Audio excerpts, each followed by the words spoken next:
Hey everyone, welcome back to our English conversation series. Today we're tackling one of the most common but poorly answered questions in English. What are your hobbies? Most learners say, I like watching movies. I enjoy listening to music. My hobby is reading. While grammatically correct, these answers kill conversation. They're what I call conversation stoppers. But today, you'll learn to transform your answers from boring to brilliant. Let me introduce our special guest name, who will help us demonstrate natural hobby conversations. Welcome. Let's start with the basics. Instead of, my hobby is, which sounds like a job interview, use these natural alternatives. Thanks for having me. Really excited to explore this topic. First, I'm really into, guest name. What are you really into? I'm really into urban gardening. I grow vegetables on my balcony. Perfect. Second, I'm a bit of a hobby enthusiast. I'm a bit of a plant enthusiast. I actually have over 30 different plants in my apartment. Excellent. And third, in my free time, you'll usually find me. In my free time, you'll usually find me tending to my plants or reading about gardening techniques. Great start, but we're just getting warmed up. The real magic happens when you add emotion and detail. Let me show you the transformation. Great start, but we're just getting warmed up. The real magic happens when you add emotion and detail. Let me show you the transformation. That's so true. For me, I could say, gardening gives me this incredible sense of peace and connection to nature, even living in the middle of the city. Watching a seed I planted grow into something we can actually eat feels like minor miracle every time. Beautiful. Did you hear those emotion words?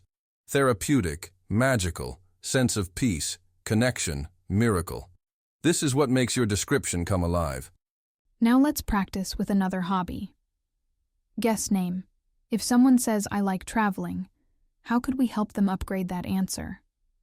Well, they could say, I'm passionate about exploring new cultures.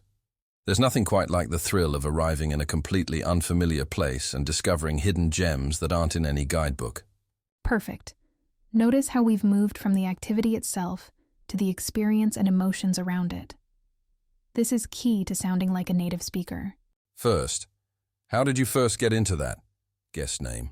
How did you first get into urban gardening? Now, a conversation isn't just about talking. It's about listening and asking good questions. Most people just say, that's nice, when someone shares their hobby. Let's learn some powerful alternatives. Actually, it started during the pandemic. I was looking for a productive way to deal with stress, and a friend suggested trying to grow some herbs. It just grew from there, pun intended. How that question gave us a story. Second great question. What's the most challenging part? The most challenging part is definitely dealing with limited space and light in an urban environment. I've had to get really creative with vertical gardening solutions. Third question. What do you enjoy most about it? What I enjoy most is the daily routine of checking on my plants. It's become a form of meditation for me. And of course, nothing beats the taste of homegrown tomatoes. These questions keep the conversation flowing naturally and show genuine interest. Now let's supercharge your vocabulary. Different hobbies have different power words that make you sound more fluent. For example, if your hobby is reading, instead of I read books, try, I'm an avid reader of historical fiction. I particularly enjoy getting lost in sweeping epics that transport me to different eras.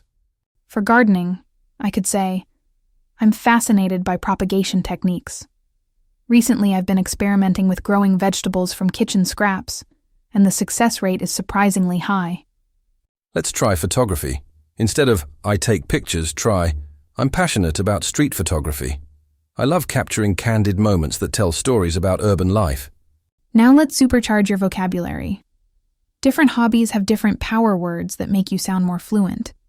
Now it's your turn to practice. We're going to do 3 exercises together. Exercise 1. Take your main hobby and describe it using one of our new phrases. Say it out loud right now! I'll wait. Exercise 2. Think of a follow-up question you could ask someone about their hobby. Exercise 3.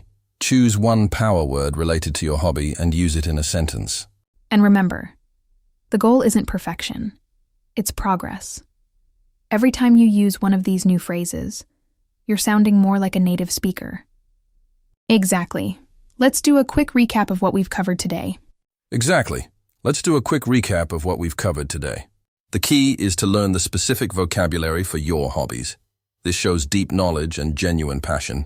1. Use natural starters instead of "my hobby is." 2. Add emotion and personal experience. Ask engaging follow-up questions. Learn hobby-specific vocabulary. Practice, practice, practice. And most importantly, share your genuine passion. People connect with authenticity. Couldn't agree more. Now we want to hear from you. In the comments below, describe your hobby using at least one of the techniques from this video. We'll read every single comment and give you feedback. Can't wait to read about your passions and interests. If you found this helpful, please give it a thumbs up, share it with a friend who's learning English, and subscribe for more conversation tips. Thanks for watching, and remember, keep practicing your passions in English. Bye.